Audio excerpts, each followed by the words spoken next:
Alan Mercer stood outside his lab, squinting through the midday haze. The sun, once a bright and dependable fixture, had dulled into a colorless disk behind the thick amber-tinted clouds. The light filtering through looked wrong, like it had passed through something oily and tainted before reaching Earth. He glanced at his watch, though time had lost much of its meaning in the past few days. People still tried to go through the motions, coffee shops half open, commuters walking quickly with their heads down, children indoors with the windows taped. But everyone knew something had changed. The shift wasn't gradual. It was abrupt, undeniable. A gust of wind passed through the dry grass near the campus wall, carrying with it the now familiar stench, acrid and metallic, faintly sulfuric. Alan pulled the scarf tighter across his face. It didn't help much. Nothing helped for long anymore. Behind him, Dr. Beth Santos leaned out the door of the research wing. "Alan," she called. "We got the satellite data." He turned without replying, his boots crunching on the brittle gravel as he stepped inside. The air filters buzzed faintly above, but they were overworked and overdue for replacement. He followed Beth down the corridor, past lab benches littered with petri dishes, soil samples and open laptops. She led him to the server room, where the screens were filled with grainy composite visuals from Earth's upper atmosphere. 32% global coverage, she said, pointing to the crimson sweep stretching across Asia and part of the Pacific. "We've never seen particles like this before. They're denser than ash but not volcanic. No natural source fits." Alan frowned.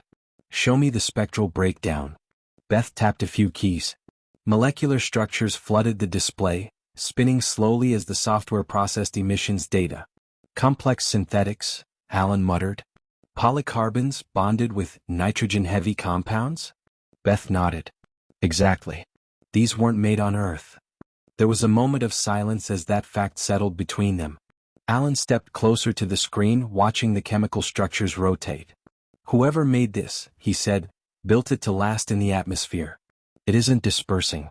It's folding into our air systems, coating tropospheric currents." Beth crossed her arms. "The oceans are absorbing some of it. We're seeing fish kills off 4 coasts." Alan's eyes didn't leave the screen. "So it's airborne and waterborne. We're being smothered from above and below. We need to publish this." "No," Alan said too quickly. He paused, softened his voice. "We release this to the wrong channels and will cause chaos. The networks will twist it. Panic will follow." Beth studied him. "What do you suggest?" "I'm going to reach out to Anderson at the Geneva Institute. Off-grid. Peer level only." Beth hesitated. "You think they'll listen?" Alan turned, his expression tight. "They'll listen. Or they won't survive." A klaxon rang out from the hallway, short bursts, steady rhythm. Not a fire drill. Not a local alarm. They ran to the main commons where a crowd had formed beneath the central monitor. The emergency feed had overridden regular programming. A gray symbol pulsed on screen, simple geometric shapes arranged into a wheel, faintly organic in design. It wasn't from any known nation and no one had seen it before that day. A voice began speaking. It was distorted but intelligible. "This was not an act of war," it said. "This was correction. You were given time. You did not adapt. We have adjusted the balance." Alan's stomach clenched. People around him murmured, some backing away from the screen like it might burn them. "This atmosphere is now in transition. Your bodies will suffer. Some will perish. Others will survive. You are a variable. We are the constant." The screen cut to black. Silence held for several seconds. Alan looked around the room. Students, staff, guards, no one moved. No one breathed. Finally Beth spoke, her voice low. "Was that alien?" Alan's voice was colder than steel. "Yes. And they're not coming. They're already here." Outside, the sun vanished behind a second layer of clouds, darker, heavier. A bird dropped from the sky near the fence. By nightfall, 10 more would follow. And by the end of the week, the air would be the enemy. Within 3 days of the broadcast, traffic vanished from the highways. From his ridgetop cabin west of Boulder, Alan Mercer watched with binoculars as the last delivery truck jackknifed off I-70 and slid down the embankment. It had crashed into a stalled SUV, likely abandoned by someone hoping the cleaner mountain air would save them. Neither driver made it out. He lowered the lenses. The distant skyline of Denver flickered through the murk. Its edges were blunted by the thick haze rolling through the valley like slow smoke, spreading in layers, quiet and undeterred. The grid was going out sector by sector. Cell towers dropped off one by one. News anchors switched to masks. Then they stopped broadcasting altogether. Alan had left the university 2 days ago with a trunk full of lab equipment, water filters, field gear, and every scrap of relevant data Beth could upload to a hard drive. His brother Leo had already been waiting at the cabin, pacing like a restless wolf, gripping a radio that spat static more often than words. "They're saying Chicago's gone," Leo told him that morning. Oxygen levels dipped low enough to kill off hospital generators. People choked in the hallways. Alan didn't respond. He was watching oxygen saturation readings on a solar-powered monitor wired to a field sensor he'd buried in the yard. The number had dropped again. Not sharply but steadily. "They're closing the tunnels in D.C., Leo continued. "Shutting people in. Calling it containment." Alan looked up. "You think this is going to stop at the cities?" "No," Leo said flatly. "I think it's going to stop where we die off fast enough for them to move in." Alan turned back to his equipment. The new samples he'd collected from pine bark and creek algae were behaving strangely under the scope. The cell structures were rearranging, some dying, others folding into unfamiliar shapes. Every living thing on Earth was reacting. Some were adapting. Others weren't. From inside the cabin, the emergency radio gave a sudden burst of clear audio. Alan and Leo both moved to it, adjusting dials until a shaky voice cut through. "This is Field Medic Jackson Reyes at Mercy Ridge Medical. Requesting immediate assistance. We have children not responding to ventilation. Repeat, pediatric unit is..." The transmission cut off with a digital click. Leo sat back against the wall. "We're not going to make it through this by waiting." Alan exhaled, rubbing the back of his neck. "There's nothing to go to. Not anymore. We hold out here. Long enough to figure out what it's doing to the plants. Maybe we find something." Leo stood, his voice low but firm. "You think a microscope's going to save us?" Alan's eyes narrowed. "If we understand the pattern, maybe we can modify resistance. Maybe not for everyone, but for some." There was a long silence. Leo looked at the floor, jaw clenched. "People are starving out there. Dying in their cars with their windows cracked open, hoping for clean air." "I know. Then we do something." Alan nodded slowly. "We will. Just not without information. And not without strategy." Outside, the sky deepened into orange-gray, swallowing the sun long before its time. The trees stood still. Even the birds had vanished. That night, Leo couldn't sleep.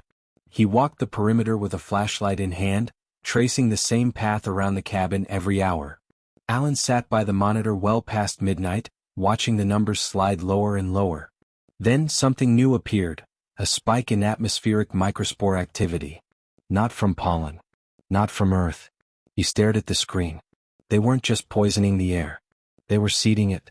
The signal came during the early hours, when the clouds were low enough to touch the mountain ridges. Alan was in the storage shed behind the cabin, reviewing water samples under a field scope when the shortwave receiver let out a sharp crackle followed by a low, pulsing tone. Leo burst through the door a second later. "It's happening again," he said. "Same symbol. Same voice." Alan followed him back inside, wiping soil from his fingers. The old radio unit on the shelf near the window glowed dull green, its screen locked on the alien glyph, interlocking arcs and spines, no written language, only structure. It slowly spun in place. The voice returned, clearer than the last time. "Earth's current conditions were incompatible with sustained entry. We have reshaped the medium. A trial was granted. You failed to respond. Adjustment proceeds." Alan stepped closer, every word etching itself into his mind. The inflection wasn't human. It didn't try to mimic empathy. It presented each sentence like an automated decree, not a warning. "This cycle is irreversible. No response is needed." Then the feed shifted. For the first time, a visual, grainy footage of Earth's surface time-lapsed. Cities disappearing under haze. Rivers choking with algal bloom. Plant species dying while others spread beyond normal boundaries. Then the frame zoomed outward, rising beyond the troposphere, past the satellites. Something enormous hovered there, motionless, faceless, quiet. Its surface wasn't metal. It looked layered like pressed sediment or weather-worn bone. No lights. No noise. Just scale. Then it blinked out and the signal ended. Leo's voice came slow, measured. You think that thing did it? Alan nodded. Not alone. But it's part of the network. Delivery system maybe. Or command node. They're not invading, Leo muttered. They're converting. Alan turned to the map on the cabin wall and pinned a red marker to the southern Rockies. Then another near Boise. We've seen 2 transmission points so far. There's likely more. You still want to hide and collect mold samples, or can we do something now? Alan stared at him, then looked down at the portable drive sitting next to the radio. There was a cipher buried in the audio spectrum, he said.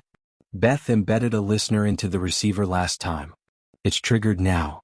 He ran a decoding program from his laptop. A secondary signal unfolded, raw, binary, compact and deliberate. Coordinates. Fort Wells, Alan murmured. Wyoming Basin. Leo leaned over. What's there? Old research facility. NASA funded. Long since abandoned. Leo narrowed his eyes. Or so we thought. Alan shut the lid of the laptop. We leave in the morning. Outside, wind pushed across the treetops with a low whine, bending branches that hadn't moved in hours. The clouds parted briefly, revealing a sky tinged green at the edges, where light no longer behaved the way it once had. Far above, the stars pulsed, muted behind layers of contamination. But not all of them were stars. One of them moved, slowly, watching. Alan gripped the steering wheel as their truck rattled down a fractured back road, the cracked asphalt barely visible beneath layers of dust and fallen needles. The map had said County Road 82, but no one had maintained it in years. The trees leaned inward, their upper branches tinted an unnatural ash blue. Entire groves had died in uniform rows, like fields harvested by something indifferent. In the passenger seat, Leo held the GPS tablet steady despite the truck's shaking. We're close. Maybe 2 more miles. Alan gave a short nod, glancing again at the fuel gauge. Half a tank, maybe less. The diesel had been siphoned from a toppled transport near Nederland 3 days ago. They'd taken what they could and left before more people arrived. Out here, chance encounters didn't lead to conversation anymore. Behind them, a tarp-covered trailer clinked as it bounced over a pothole. Inside were solar packs, compressed air tanks, climbing gear, and 3 days of food. The cabin was too far to return to now. Whatever was waiting at Fort Wells would have to be worth the gamble. They passed a collapsed fence with half-buried signage. Wells Research Annex, entry restricted. Alan slowed the truck and eased it into the tree line, where the vehicle would be harder to spot. Once parked, he and Leo stepped out in silence, masks already secured over their faces. The wind here was different, drier, tinged with a burnt plastic scent that clung to everything. The old research compound lay half a mile ahead, shielded by earth berms and rusted blast doors. The satellite data hadn't shown much, just a faint signature below the surface, pulsing on a cycle too even to be random. They hiked the rest of the way with rifles slung over their shoulders, every step crunching on dead pine needles and brittle moss. The ground felt hollow in places. Leo paused to scan their surroundings with a handheld thermal unit. Still cold, he muttered. Nothing moving inside the perimeter. But the heat's wrong beneath the west quadrant. Too consistent. Alan knelt beside a collapsed communications pole. Underground power cell, probably. At the facility's edge, they stopped at a corroded service hatch tucked into the hillside. A worn keypad blinked with a weak red light. Alan brushed away lichen and examined the casing. Leo stepped up beside him. Think it still works? Alan didn't answer.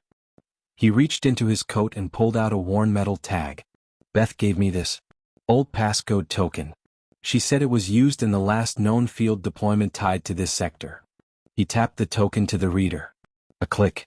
A low hum. Then the hatch hissed open. The air inside was dry and faintly metallic. They descended a narrow stairwell, rifles raised, their boots echoing with each step.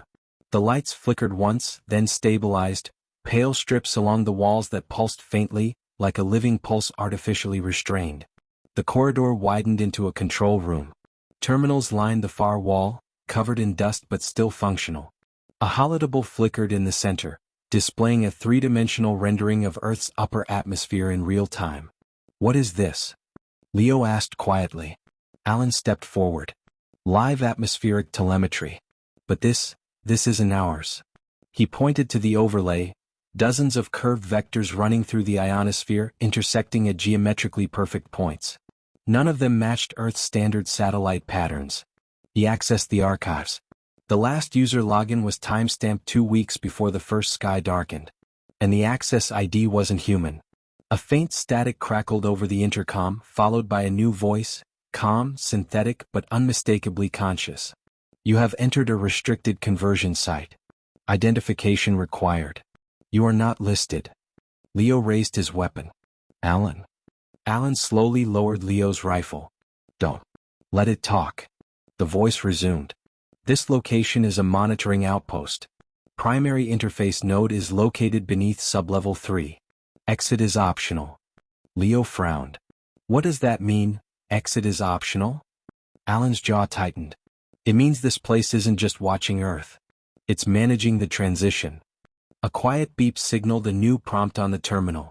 Genetic match, partial, access limited. Would you like to proceed with observation protocol? Alan stared at the blinking cursor. Partial match, he whispered. To what? Before Leo could answer, the hatch above them sealed shut. A faint white mist began seeping from vents in the walls. Not smoke. Not steam. It smelled faintly of metal and pine resin. Then another message appeared on the terminal. Adaptation assessment beginning. Please remain still. Alan didn't move. And he didn't tell Leo that he wasn't surprised. The mist curled low around Alan's boots as the control room lights dimmed to a soft blue. Leo kept his back to the wall, weapon half raised, eyes darting from vent to vent. You're just going to stand there? Leo asked. Let it scan you? Alan didn't answer immediately. He felt the air shift around him, not temperature, not pressure, but something else. His lungs drew in the gas and registered its texture, its taste, even through the filter mask. There was something in it that bypassed conscious thought and sank deeper. The terminal displayed a line of text. Biological signature accepted. Sequence, variant H11. Adaptation level, early phase. Initiating analysis. Leo stared at the screen. What does that mean? Variant what? Alan took a step back and sat on the edge of a nearby bench, breathing steadily. This isn't just atmospheric manipulation. It's targeted alteration. We're not looking at a weapon. It's more like conditioning. For what? Not for us, Alan said. For what comes next. The control room center panel opened with a mechanical whir, revealing a recessed chamber beneath the floor. Inside sat a cylindrical container, suspended in a magnetic field. Along its surface pulsed faint patterns, too regular to be natural, too foreign to be human. Alan approached cautiously. The chamber hissed once and released a vapor trail. Is that safe? Leo asked. No idea, Alan replied. But it was meant for someone like me. He picked up the chamber, which responded to his grip by shifting patterns along its exterior.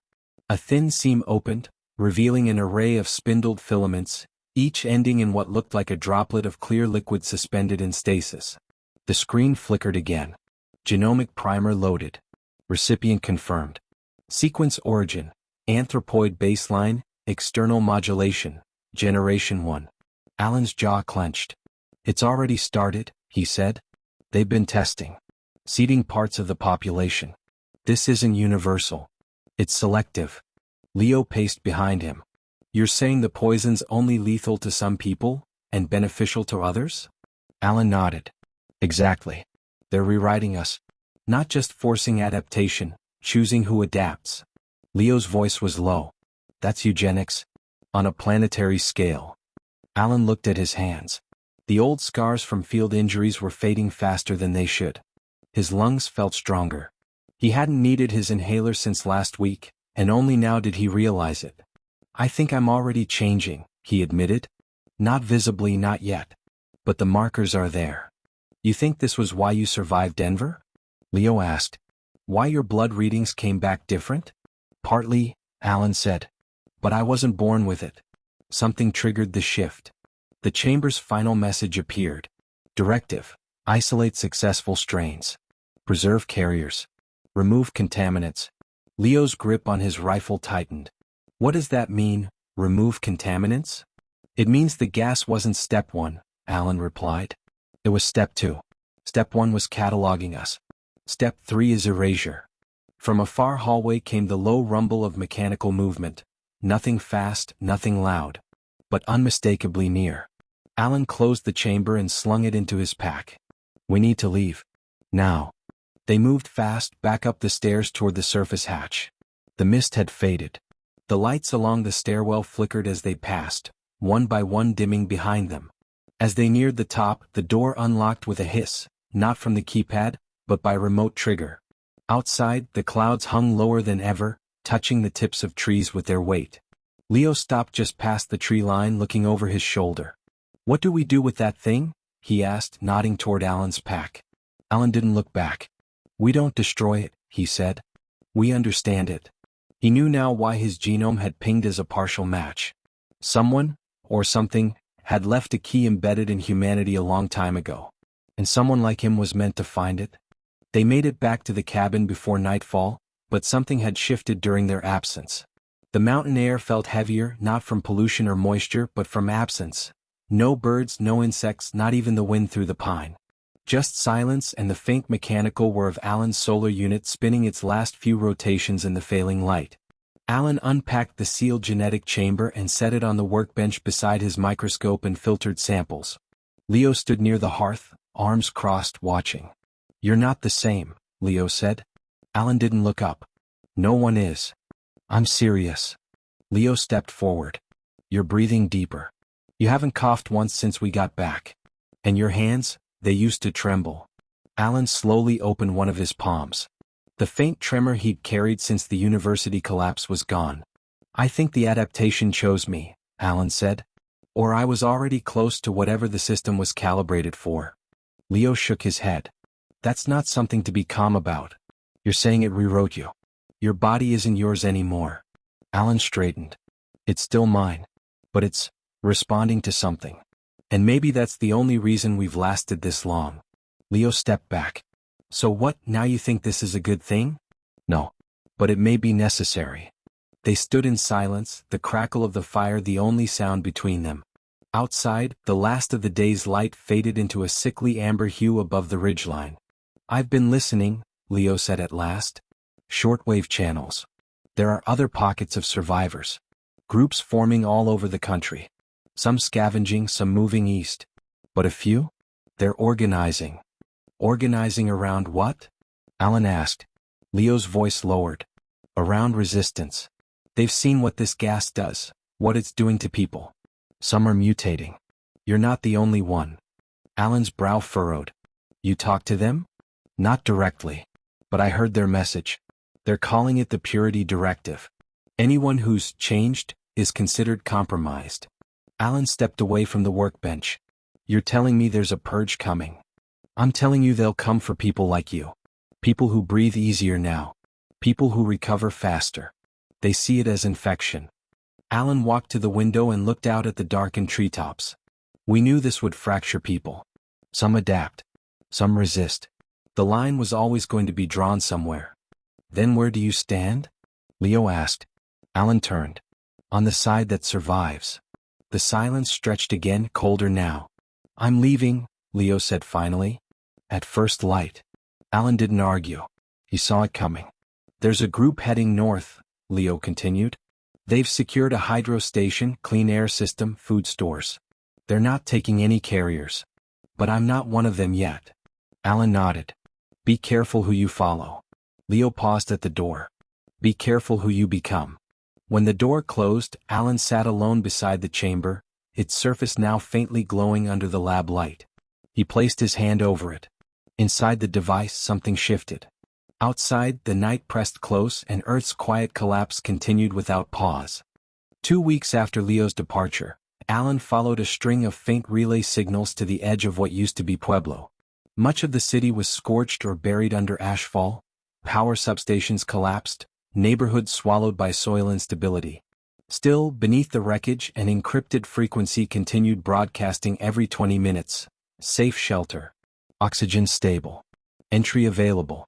Coordinates attached. It took Alan 2 days on foot to reach the origin point. By then his water supply was low, and the rebreather unit strapped to his jaw buzzed from overuse. The mist that rolled across the high plains no longer stung his eyes, another shift he hadn't spoken aloud. He found the entrance sealed behind a rusted transit tunnel, mostly buried under concrete. What remained of the signage read, Rail Conduit 7A // secured access only. Alan pounded once, waited. Then twice more in sequence. He wasn't sure if it was the right code, but the door hissed and slid open a few inches, enough to reveal a single figure inside. The woman wore a makeshift air mask and a coat reinforced with duct patches and synthetic plating. Her gaze held no hesitation. Name, she said through the mask. Alan Mercer. Former University of Boulder. Microbiologist. Atmospheric research. Adapted. He paused then nodded. Partially. Verified. She stepped back and gestured for him to enter. Don't talk until we seal behind you. The door groaned as it shut, locking him into stale, recycled air thick with the scent of metal and burnt cloth. He followed her through a narrow access corridor that dipped steeply underground, deeper than a normal subway shaft. Light came in irregular bursts from hanging lanterns wired to ceiling rails. They reached a larger chamber carved from an abandoned storage tunnel. Inside were rows of hammocks, solar-powered cooktops, and a small lab area powered by a rattling generator. 20, maybe 30 people, most asleep, a few standing watch. I'm Beth Santos, she said, removing her mask. Used to work in geothermal analytics. Found this line with 2 engineers from Durango. Everyone else here came through the same broadcast you did. Alan studied her face. She looked worn but clear-eyed, her skin lightly mottled across the jaw, patches of tone shift common in early-stage adaptation. You're altered, he said. So are half the people in here. Some more than others. Alan stepped toward the lab bench, noting the vials, cultures, and filtration gear. You've been testing the air? For months, Beth said. The compounds in the upper layers aren't consistent. They're refining the mix. Almost like they're watching us and making adjustments. I believe they are, Alan replied. He opened his pack and pulled out the chamber from Fort Wells. Its casing still pulsed gently, calibrated to his biometric pattern. Beth took a step closer. Where did you get that? Alien relay site. Hidden beneath a repurposed NASA research hub. The place wasn't empty. It was listening, measuring, tagging humans with certain traits. This was meant for carriers like me. Beth exhaled. We've seen similar structures in southern Colorado. Smaller nodes. You're the first one who brought something out of one. Alan placed the chamber on the bench. It's not just a tool. It's a threshold marker. A trigger. Maybe even a control system. Beth studied him, her expression tight. You think this is leading toward replacement? No. Integration. From the shadows, another voice spoke. Some of us didn't choose this. A man stood behind one of the partition walls, arm wrapped in bandages, veins glowing faintly beneath skin gone translucent. His eyes held a slight amber tint. I started changing after I passed through a fog bank near Alamosa. By the time I made it here, I couldn't tolerate clean oxygen anymore. I need this air. Alan stepped forward slowly. What's your name? Grant. Alan nodded. The modifications aren't uniform. Some are programmed. Others triggered by exposure. Grant didn't blink. It doesn't matter what caused it. What matters is that we can't go back. Beth turned to Alan. There's a group forming in the eastern foothills. Led by someone named Anderson. They're organizing a zone exclusion campaign. Zero tolerance. No carriers, no altered. Alan looked between her and Grant. Then we need to decide something quickly. Decide what? Beth asked. If we're going to hide, he said, or become something stronger before they come looking for us. No one spoke for a long time. The fire in the center of the room burned low, throwing long shadows against the damp walls. Above them, unnoticed, the atmosphere changed again. The signal didn't come over shortwave. It came through the walls. Alan woke in the middle of the night to a low, rhythmic pulse vibrating through the concrete beneath his cot. At first, he thought it was the generator sputtering, but the tempo was too deliberate. He pressed his hand to the wall. 3 pulses. Pause. Then 3 more. He sat up, slid on his boots and crossed the main tunnel to the lab chamber where Beth was already awake. She stood beside the comms relay, her face lit by a flickering blue interface not native to their equipment. "I didn't activate it," she said quietly. "It just turned on." The screen showed no text. Only a field of stars with one segment slowly zooming inward, an orbital image rendered in alternating frames, stitched together from a frequency Earth stations no longer monitored. Beth pointed at the overlay. "That's Yukon airspace." Alan stared at the map. The scan focused on a mountainous region with a grid of shallow craters and heat anomalies, arranged too evenly to be natural. "No major facilities up there," Alan said. "No recorded structures since the old weather stations were dismantled." "Something's active," Beth replied. "That signal's not bouncing through satellites. It's direct line." Grant stepped into the room, his skin glistening with a faint sweat. "What kind of place is that?" "A field hub," Alan said. "Like the one in Fort Wells. Only bigger." The screen shifted again. This time, it displayed a sequence of symbols. More intricate than before, less like language and more like synthetic notation. Overlaid at the bottom were numbers: 213.09.77.43.17. Beth tilted her head. "Time code." Alan shook his head. "Coordinates. They're using fractional degrees." Beth traced a finger along the bottom edge of the screen. "Why reveal it now?" "They're drawing us in," Alan said. "Or warning us away." The signal stopped as abruptly as it started. The interface went dark and the vibration in the wall ceased. For several moments, the only sound in the room was Beth's breath against the edge of her mask. Alan walked back to the workbench, opened the case housing the genetic chamber, and examined the pulse meter embedded in its core. For the first time, the reading had changed. The ambient radiation around the artifact had doubled. Not from contamination, but because it was reacting to the signal. "It's linked," Alan murmured. "Whatever's in the Yukon, it's part of the same system." Grant leaned in. "You planning to go there?" Alan nodded. "I need to. Whatever's waiting, it's either the source of this or a failsafe." Beth folded her arms. "Then we'll need a route. And a vehicle that can get through the Midwestern corridors. Most of the roads north of Cheyenne are either blockaded or flooded." "I'll go alone," Alan said. "No," Beth cut in. "You won't. This isn't just your mutation anymore. You brought this here. It's in the air now. You think that artifact's the only thing reacting?" Grant stepped beside them. "I know someone who can get us as far as Montana. After that, we're on foot. But if we want to reach the source before someone else destroys it, we'd better move fast." Alan stared at the dormant screen, still faintly warm beneath his fingers. "Then we start tomorrow." Beth's voice was calm. "You think it'll wait for us?" Alan turned toward the chamber.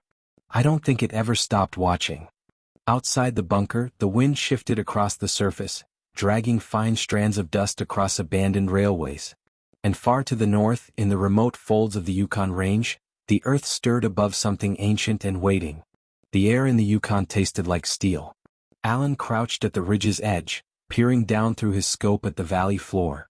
The glacier below sprawled wide and motionless, but the surrounding terrain didn't match the old satellite maps Beth had stored. Whole ridge lines were missing. Rivers had changed direction. Snow coverage was uneven, melted in precise arcs that defied seasonal logic. Below the ice, faint lines traced across the surface in symmetrical patterns, radiating outward from a single depression in the glacier's center like spokes in a wheel. Beth knelt beside him, brushing frost from the lens of her thermal scanner.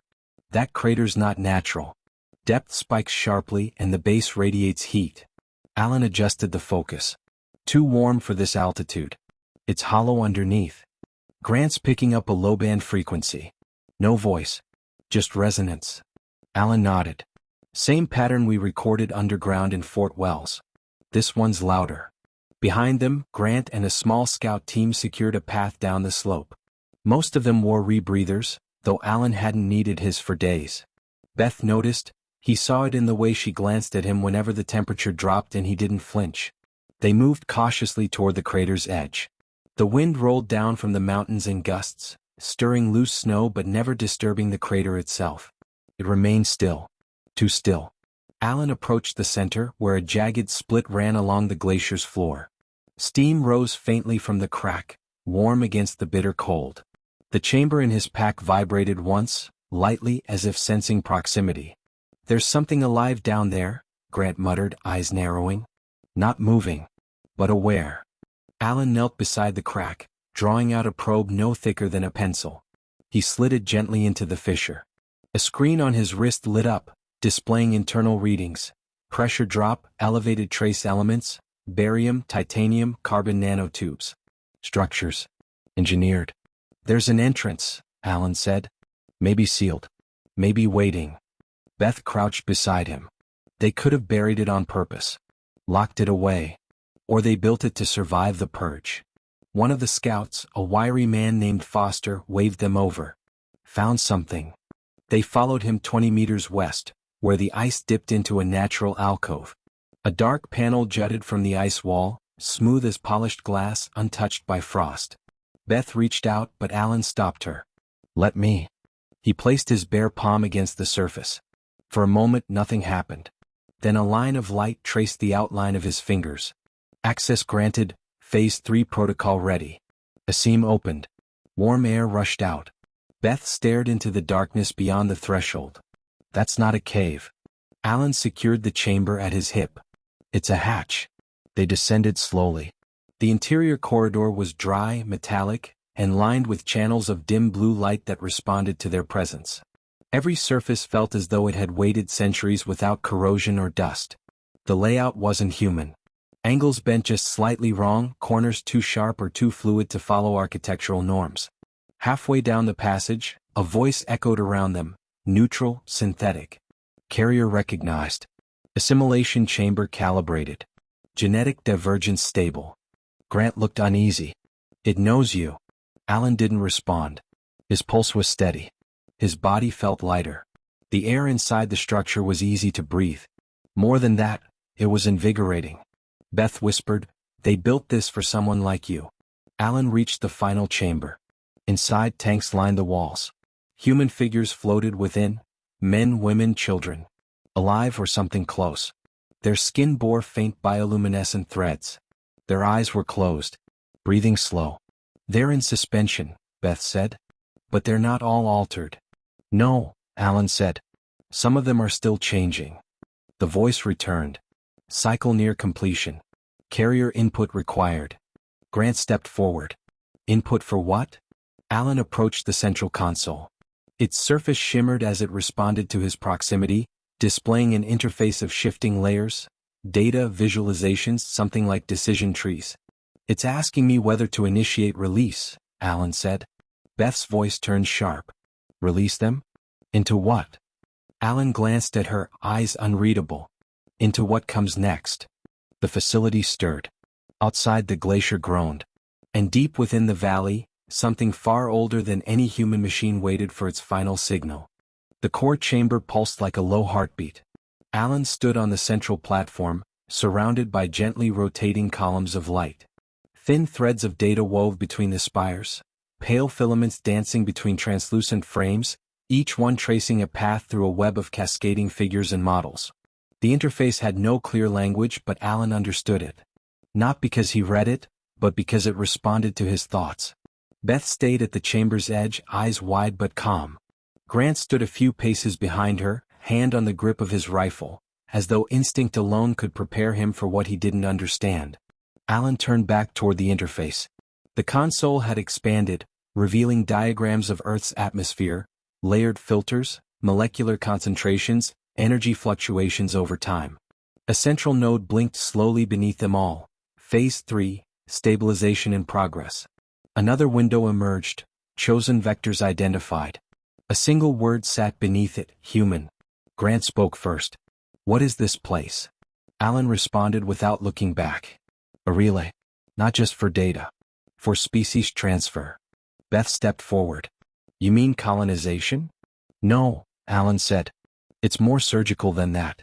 They didn't want to conquer Earth. They wanted to introduce a gene form that could survive here, and let the planet finish the work." Beth's voice lowered. "Us." Alan nodded. They studied human biology and saw dormant potential. But instead of engineering from scratch, they adapted our evolution into something new, something that could breathe what they breathe. Beth scanned the chamber, pausing near the walls where the suspended figures floated in silence. Why keep these people in stasis? To monitor variation, Alan said.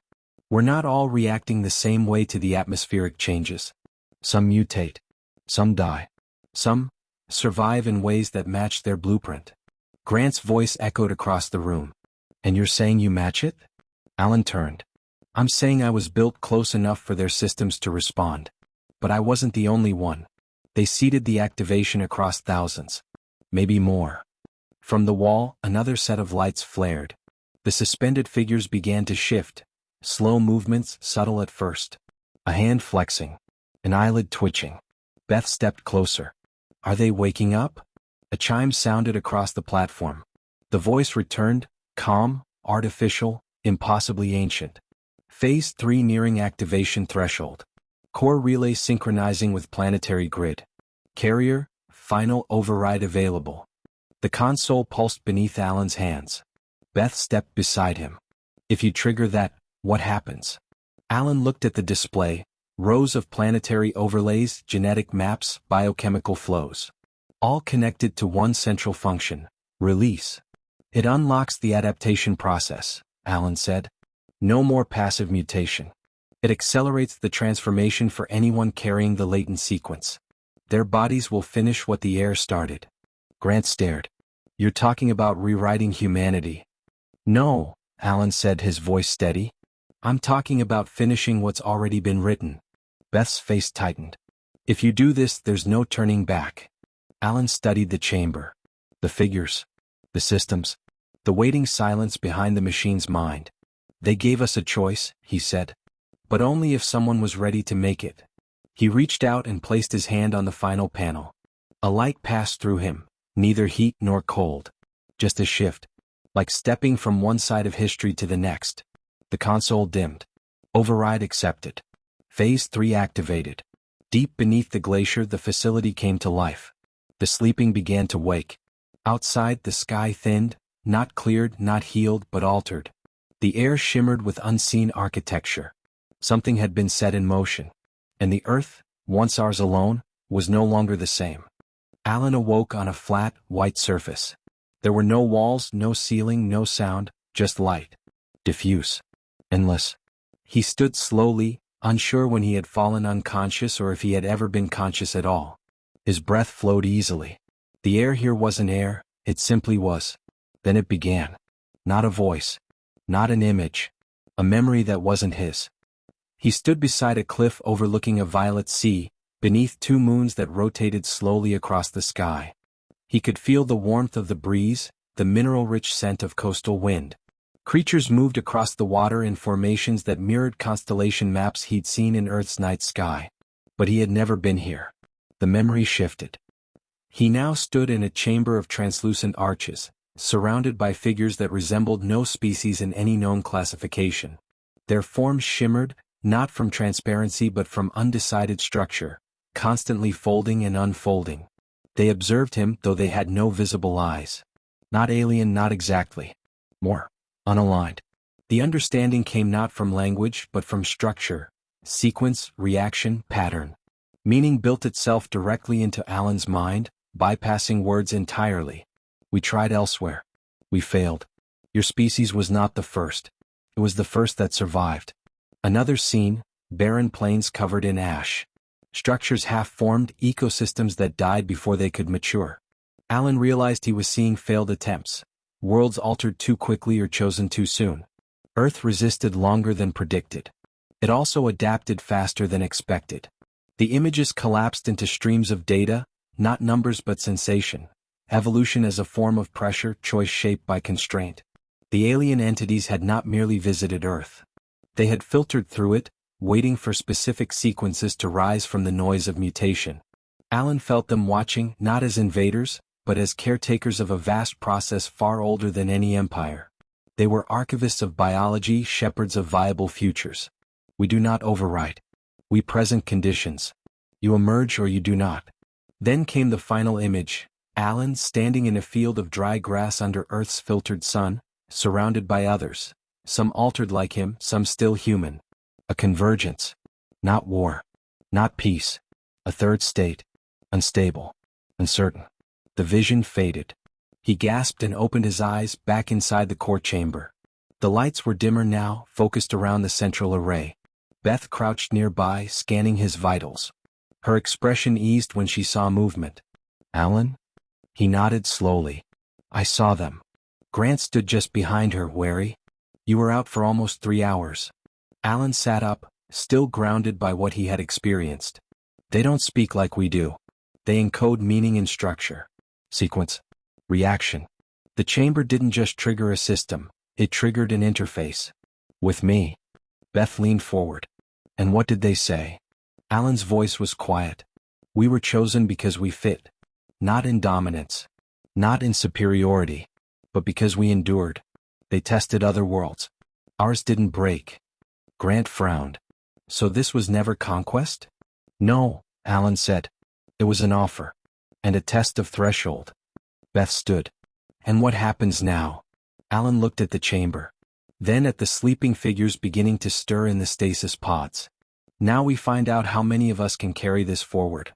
Because the world they left behind, the one we knew, isn't coming back."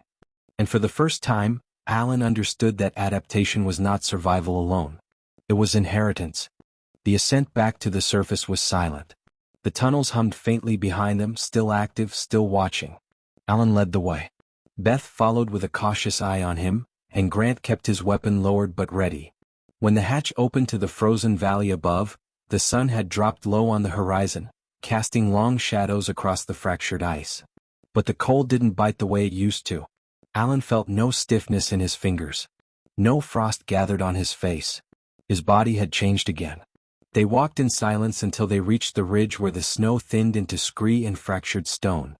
From there, the valley looked unnatural, precise, measured, carved like it was designed, not eroded. Beth finally broke the silence. "You said they gave us a choice. But we didn't vote. We didn't prepare. They just did it." Alan's gaze stayed on the glacier. "They chose the sequence. But we chose the response. Our resistance. Our adaptation. They didn't force survival. They presented the conditions and waited." Grant let out a short breath. "You're saying this was earned?" "Not by effort," Alan said, "by compatibility." He opened the satchel and removed the chamber, now quiet. Dormant. Its task completed. He placed it on a flat rock and stepped back. "I was never supposed to be special," Alan continued. "I just carried the right combination. And when the air changed, my body didn't fight it. It accepted the rewrite." Beth crossed her arms. "What happens to the ones who didn't?" "They either adapt later," Alan said, "or disappear." Grant looked away. They camped that night at the edge of a ridgeline, under a pale sky washed in hues of gray and muted violet. The fire was small and no one spoke for hours. Just before dawn, Alan stood and walked beyond the circle of warmth. The wind moved through the alpine stones in low whirls. He reached into his coat and pulled out a sealed data rod, the only copy of the Relay Corps' final logs. The messages it contained were meant not for aliens but for Earth. Research logs. Pattern data. Atmospheric thresholds. Genetic case reports. A full account of humanity's response to the slow change imposed from above. He inserted it into a beacon transmitter mounted on a salvaged survey mast. Beth appeared behind him. "You sure about that?" "They'll find out eventually," Alan said. "The ones still trying to pretend the old world's coming back. They deserve to know what really happened. And what's still happening." Beth nodded slowly. "Even if it pushes them further away?" Alan looked out toward the horizon. "Let them choose. That's the only fair thing left." The transmitter light blinked twice. Then pulsed steady. The data was outbound. Somewhere far to the south, survivors would hear the signal. And some of them would understand it. Not just as warning, but as invitation. By the time Alan and Beth reached the relay point south of Dawson, the change had become undeniable. Alan no longer felt cold. Not in the way he once understood it. The temperature registered, but it didn't cut. His skin responded to pressure differently, less about resistance, more about sensing through material. His breath no longer frosted in the air. Beth had noticed it days ago. She hadn't asked. Now she did. "What's the threshold?" Alan didn't answer right away.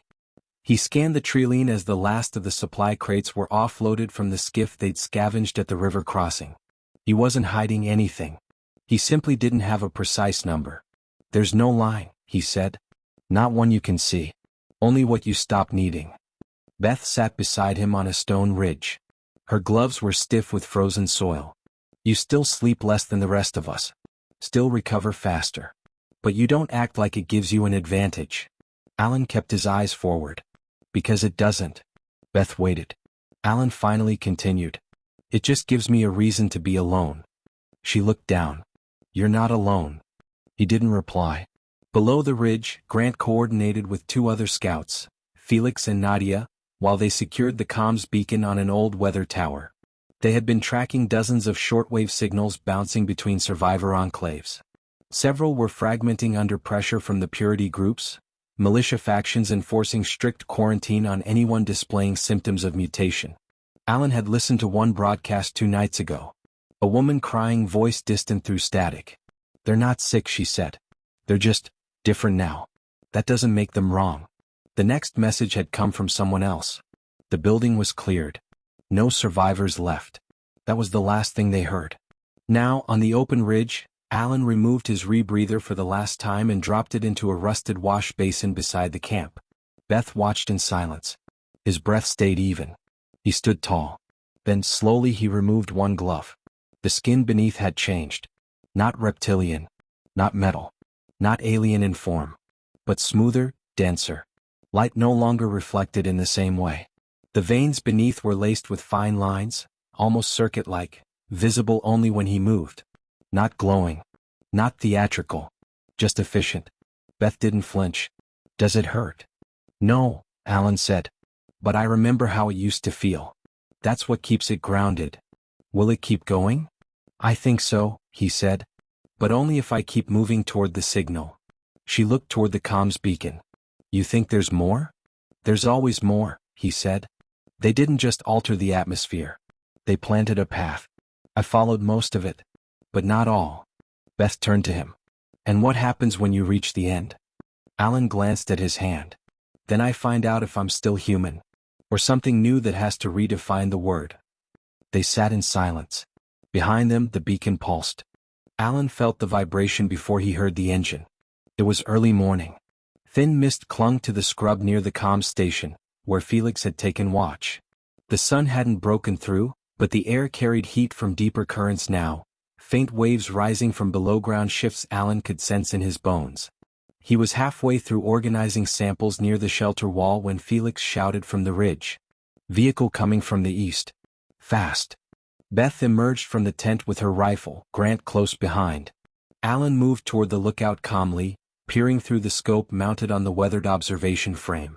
A sand-hardened utility truck, reinforced with scrap armor and topped with an old satellite dish, crawled up the slope. It wasn't military. Too improvised. The rear bed was loaded with storage crates and welded oxygen tanks. Then he saw the driver. The truck skidded to a stop 10 meters from the gate. Leo Mercer stepped out. His coat was patched in strips of thermal fabric and his face was leaner, harder. He wore a sidearm strapped high and a thin respirator hanging from one shoulder and used. But Alan saw the same glint in his brother's eyes. Not malice. Focus. Leo raised a hand. Didn't expect a welcome, Matt. Alan nodded once. Didn't expect you to come back. Leo's gaze drifted toward the camp. I've been tracking what's left of the eastern corridor. Most groups are gone. Some still standing. But I didn't come to trade stories. Beth stepped beside Alan. You're with the Purity movement? Leo turned slightly. Was. Grant tensed. I saw what they became, Leo said. They started out wanting order. Then they started executing people with gene shifts. Didn't matter how stable they were. If someone's skin changed tone in the wrong way, they got stripped and burned. You can only watch that so many times. Beth lowered her rifle. Why now? Leo looked directly at Alan. Because you triggered something. Every sensor across the northern grid lit up a week ago. Temperature shifts. Soil mineral counts. Neural emissions. He stepped forward. I know it was you. Alan didn't deny it. I released the adaptation protocol, he said. The final phase. It's not global yet, but it's spreading. Leo let the words settle. Is there a cure? No. And I'm not sure there should be. The fire between them didn't spark immediately, but it was there. Leo exhaled through his nose. You're changing, Alan. So are others. Some faster. Some without even knowing. Do you still think you're making choices? Or are you following a script? Alan walked forward. If it's a script, it's written into us. They didn't force this. They just accelerated the possibility. Grant muttered under his breath. Sounds a lot like permission. Beth spoke louder. So what do you want, Leo? To stop it? Reverse it? Leo looked at the sky, hazy and tinged with color gradients that hadn't existed 6 months ago. No. I just want to know what happens when the people who stayed human decide they've had enough. Alan nodded slowly. Then you're not here to fight. No, Leo said. But someone else is. He opened the truck's side panel and pulled out a storage unit, a radio core lined with signal tapes. 3 days ago, Anderson's group sent out a call. They're mobilizing everything they've got. Remote drones. Pressure bombs. Anything that can purge modified sectors. Alan narrowed his eyes. Where? Leo met his stare. Here. The wind cut across the ridge as everyone went quiet. Beth's voice was cold. How long? Leo looked back toward the east. 4 days. Maybe 5. Alan looked past him, toward the frozen line of trees swaying in unnatural rhythm. Then at the camp, where people with different lungs, skin, and bone were trying to build something out of what remained. He turned back to his brother. Then we need to decide what we are. The vote fractured the camp. Beth called the meeting inside the half-collapsed maintenance hangar, a place chosen because it offered no vantage points, no high ground, no advantage. Just steel, silence, and space. 2 lanterns swung above from cables repurposed from the power rig. 43 people stood in a loose arc around the center. Alan watched their faces, some lined with changes they tried to hide, others fully altered and unashamed. Leo stood at his side, arms crossed, silent. Beth's voice echoed off the curved metal walls. The facts are simple. Anderson's forces are advancing. Their last transmission put them 90 kilometers from this ridge. Their doctrine is clear. No tolerance for altered gene forms. No negotiation. A murmur spread. They will not stop. They will not compromise. If we stay, we fight. If we run, we abandon what we've built. Felix stepped forward. We have shelters further north. Deeper ground. We can move. And leave the core interface behind? Asked Nadia. You know they'll destroy it. A younger man, Grant's cousin Mace, interrupted. And if we stay? Then what? Die here because we breathed too deeply? Alan raised a hand and the room fell quiet. This isn't just about survival anymore.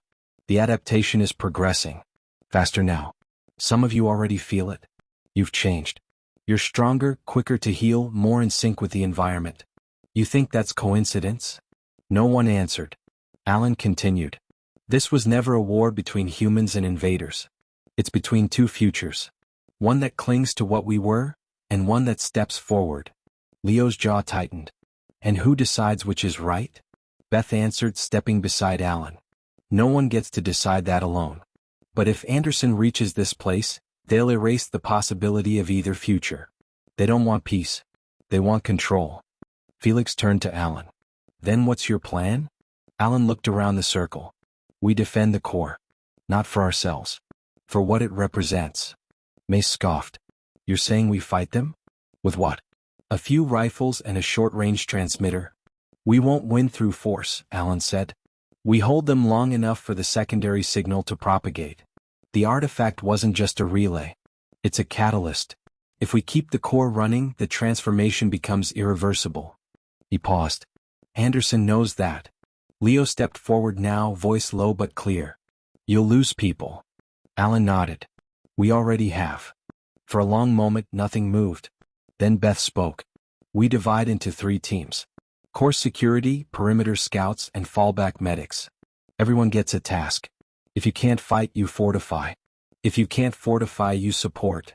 Mace hesitated. And if we refuse? Beth's answer came cold. Then get out of the way. The first shells fell just after dawn. They didn't sound like conventional explosives. More a concussive pressurization of air, displacing everything in a brutal radius. The camp's perimeter sensors had warned them, but not fast enough. The southern barricade, scavenged from old vehicle frames, was torn open in the first 10 minutes. Alan stood behind a dirt berm near the relay tower, issuing clipped commands into his earpiece. Mace, pull back from the slope. Leo, keep the core shielded, no exceptions. From above the ridge, the assault team crept forward. Anderson's units moved in staggered formation, not marching like an army but flowing like they had rehearsed the terrain 1,000 times. Their armor wasn't standardized. Some wore scavenged exosuits. Others moved bare-faced, relying on injectables to keep the air from searing their lungs. But it wasn't the tech that made them dangerous. It was their intent. Movement near Sector 3, Beth's voice crackled through static. Alan swiveled and spotted 3 shadows slipping through the ash trees at the western treeline. Hold fire, he said. Let them overextend. Then, now. Shots rang out, controlled, brief. 2 bodies dropped. The third sprinted back toward the forest. At the core chamber, Leo stood with Nadia, both crouched behind a makeshift blast wall of reinforced mesh and sandbags. The readings are stable, Nadia said. Whatever they're doing outside, it's not interrupting the sequence. Leo checked the display. The artifact, still housed in its crystalline chassis, was vibrating slightly, as if attuned to a frequency no human ear could detect. Once the last threshold clears, she said, no one can reverse this. That's the point, Leo muttered. A rumble echoed above. Then a burst of dirt shook the chamber as a shell impacted just meters from the roof. We're out of time, Nadia whispered. Meanwhile, Daxel moved through the smoke-choked supply corridor, leading 5 volunteers. Among them, Amara, Dean and young Cade. All wore scavenged rebreathers. None had combat training. Stick to cover, Daxel instructed. Watch the tree lines. They won't flank from open ground. Dean raised his head to speak, but a sharp whistle overhead sent them scrambling. An airstrike pod crashed down near the water cache, shredding crates and igniting fuel. Amara dragged Cade back behind a collapsed wall. Daxel didn't shout orders. He scanned for surviving equipment, grabbed a half-charred carbine and handed it to Amara. You still remember the charge sequence? She nodded grimly. Enough to hurt them. Back at the front ridge, Alan crouched beside Beth. She had taken a graze to her shoulder but waved off the field medic. They're trying to pin us down long enough to breach the core. They won't get that far, Alan said. They don't need to get far. They just need one opening. A comms burst came through. Leo's voice. Alan, the core's cycling into phase 3. If we lose power now, we won't get another chance. Understood. He turned to Beth. We pull every spare body to the entrance tunnel. They'll come through there or not at all. Beth nodded once, eyes fierce. By late afternoon, the sun's orange glare filtered through rising plumes of dust and vapor. The ridgeline was nearly silent, bodies and metal scattered like discarded remnants. Alan stood at the mouth of the tunnel, rifle in one hand, sensor beacon in the other. Then he saw him, Anderson. No helmet. No armor. Just that unmistakable red insignia on a faded gray uniform, his breath steady despite the poison in the wind. You've wasted all this, Anderson called out across the divide. They'll never accept what you've become. Alan stepped forward. Maybe. But we've accepted it. Anderson looked almost bored. This mutation isn't strength. It's decay dressed as progress. It's survival, Alan replied. Then the sky shimmered, not with color or noise but with pressure. The artifact had reached full phase. Every sensor in the area went dead for 2 full seconds. When they blinked back to life, Anderson turned his gaze toward the horizon, expression unreadable. Alan held his rifle but didn't raise it. Anderson stepped back once. Then again. Then disappeared into the smoke, leaving his forces behind. They broke. Scattered. Beth limped to Alan's side. What did he see? Alan looked toward the rising column of light above the core. Not just change, he said. A future without him in it. Smoke trailed across the broken ridgeline as Alan moved through the aftermath, stepping over fractured drone hulls and collapsed perimeter braces. The heat from the last volley still clung to the ground, and ash drifted down like gray snow. But the silence that followed was not peace, it was pause. At the edge of the impact zone, Leo crouched beside a half-melted console, adjusting the alignment coil feeding into the artifact's chamber. Behind him, Nadia worked with a diagnostic pad, eyes darting over rows of flickering readouts. "It's stable," she said. "For now." Leo didn't look up. "For now isn't enough." Alan approached, boots crunching on burnt gravel. "Where's Beth?" "She's down by the evac shelter. Burns on her side." "She wouldn't leave the line until the last mortar was cleared." Alan nodded once, jaw clenched. "And Anderson?" Leo didn't answer. He didn't need to. Inside the core facility, the artifact had changed. Its outer casing, once inert and cold to the touch, now thrummed with pulses of pale violet. The inner lattice no longer displayed any recognizable symbols, just interlaced fields that moved like currents in deep water. Emma stood nearby, hands folded tightly. "It's broadcasting something." "To whom?" asked Nadia, joining her. "No one's answering." Emma turned slowly. "That doesn't mean no one hears." Elsewhere, deeper in the caverns beneath the old transport deck, Daxel moved through the dark with a narrow lamp strapped to his wrist. He wasn't alone. Cade walked at his side, quiet, clutching a salvaged case of memory cores. "They left these?" Cade asked, nodding at the small data terminal still fixed to the walls. "Left or ignored? Doesn't matter." Daxel lifted one and blew off the dust. "What matters is what's still on them." They'd found the room by accident, just beyond a collapsed stairwell sealed off during the first wave of attacks. But the tech inside hadn't been touched in years, maybe decades. Not even the scavenger teams had mapped this deep. "Any of it still working?"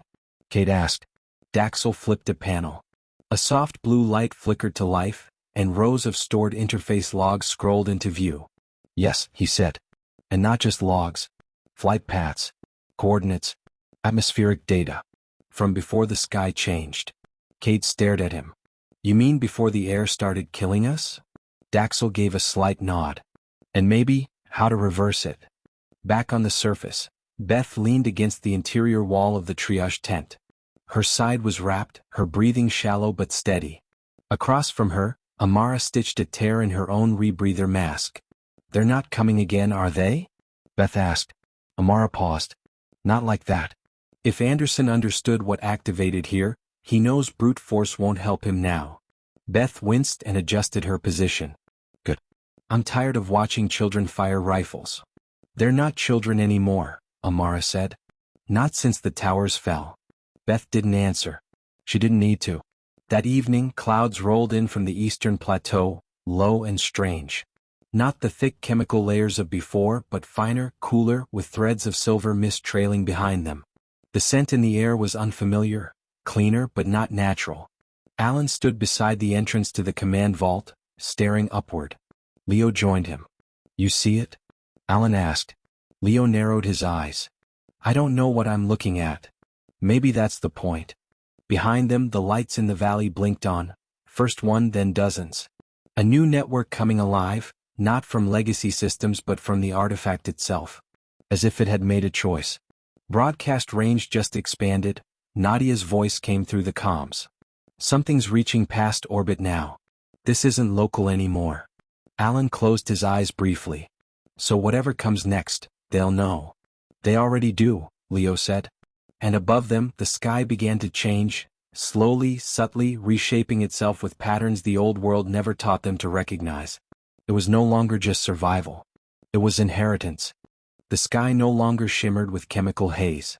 Instead, it bore streaks of blue through gaps in the clouds, gaps that hadn't been there the day before. Not natural, not accidental. The artifact's reach had spread across the upper atmosphere, initiating changes the old world had once considered impossible. Alan stood alone on the rise overlooking the cratered valley, where the remnants of Anderson's final assault lay scorched and silent. Below, the others moved like shadows between structures, repairing conduits, hauling cables, rerouting energy from the artifact's lattice core. His earpiece clicked. Nadia's voice came through. "Orbital telemetry confirms it. The outer bands are dissipating." "It's working, Alan." He let out a breath. "And the transmission?" "Still ongoing. Still growing. It's reaching out beyond anything we've ever built. Maybe even beyond the old colonies." Alan turned from the ridge and made his way down to the comms bunker, where Leo and Emma were waiting. Leo handed him a data slate. "Final system sweep. It's clean." Emma tapped the monitor beside them. "We're picking up signals we don't recognize. structured but not ours. Alan scanned the waveforms. You think it's them? I don't think it's anyone we've already met. They stood in silence for a few seconds, the air humming faintly as a soft current brushed across the bunker's exterior vents. No filters sputtered. No alarms sounded. It was the cleanest air Alan had breathed since he was a boy. Then came movement from the central lift, Daxel and Cade, returning from the caverns. We found more, Daxel said. Structural data. Atmos projectors. Proof the original terraformers didn't just poison the air, they made it intentional.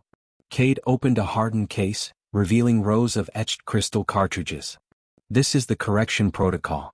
Not just for us. For every outpost. Alan looked between them. It's scalable? Daxel nodded. With the artifact as a relay, yes. But it'll change everything. We need to choose where it goes next, Cade added. Which colony? Which city? Alan was quiet for a moment, then glanced at the console near the artifact's tether. We let it decide. It's already interfacing with systems we don't understand. Let it find the ones that can still be saved. That evening, Beth limped into the main chamber, her left arm in a sling, her eyes sharp despite the exhaustion. You're still here, she said to Alan, settling beside him near the platform. You really thought I'd miss the end? Beth gave a faint smirk. I thought you hated speeches. I do. He gestured toward the artifact's glow. But this isn't mine to speak for. The chamber filled slowly.